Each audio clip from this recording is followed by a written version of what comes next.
प्रसन्नता की बात है, भागवत, रामायण, गीता सनातन धर्म के मुख्य ग्रंथ हैं।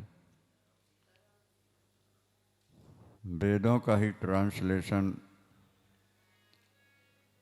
वेदों की ही व्याख्या रामायण, गीता, भागवत में वर्णित है। वेद अनादि हैं, वेदों का भी अवतार होता है।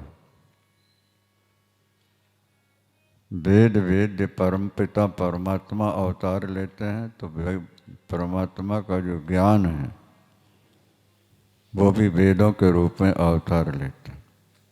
और वेद भी अवतार लेते हैं, वो रामायण के रूप में अवतार लेते हैं। वेद वेद्य परे पंशी जाते दशरथ हरौ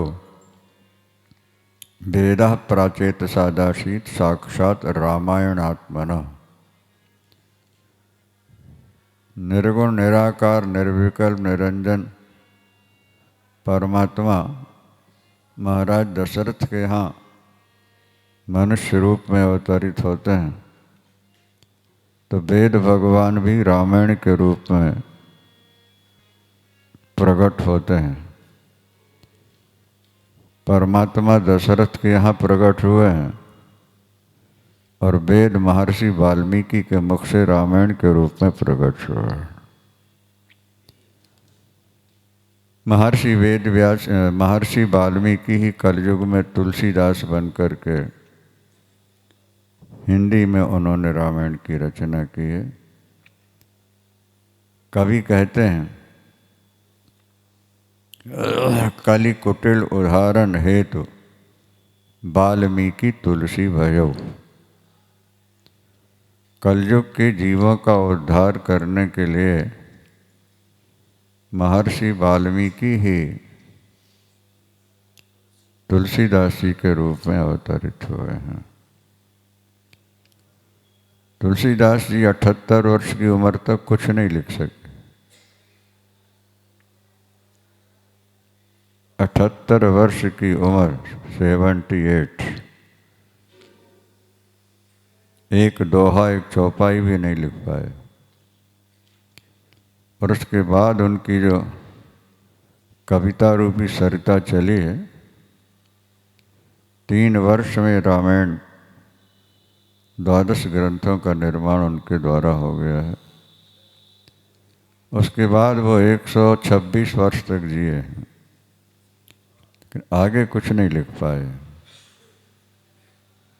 इससे सिद्ध होता है उस पीरियड के लिए भगवान स्वयं या हनुमान जी महाराज उनके अंदर बैठ के ये रचना करते हैं। भगवान शंकर ने कहा है, हुई है वेद ऋचा सम सफला। जब भगवान शंकर ने तुलसीदास जी से कहा कि आपको रामायण की रचना करनी है हिंदी में, तो तुलसीदास जी ने कहा कि वाल्मीकि महाराज तो लिख गए हैं संस्कृत में, फिर मेरी हिंदी का क्या सम्मान होगा।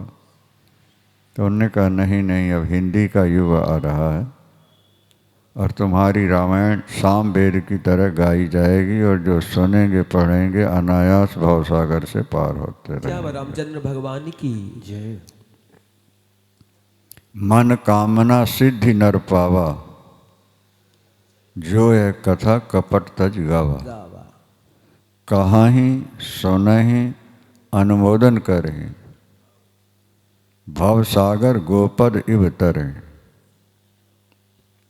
जो कहेंगे सुनेंगे समर्थन करेंगे वो भवसागर अनायास पार कर जाएंगे। लोक और परलोक अपना बनाना हो तो रामायण गाते रहना चाहिए। रामायण एक प्रकार से आदर्श ग्रंथ है। दर्पण को संस्कृत में आदर्श कहते हैं। हिंदी में अपन दर्पण कहते हैं, शीशा कहते हैं, संस्कृत में आदर्श कहते हैं। यानी रामायण क्या है? बोले ये शीशा है। जैसे शीशे में अपना मुख देखा जाता है, कहाँ क्या कमी है उसको पूरी करना है। इसी तरह रामायण सुनकर पढ़कर अपने आप को देखना है कि हम में क्या कमी है और इसको कैसे पूरा किया जाए। इसलिए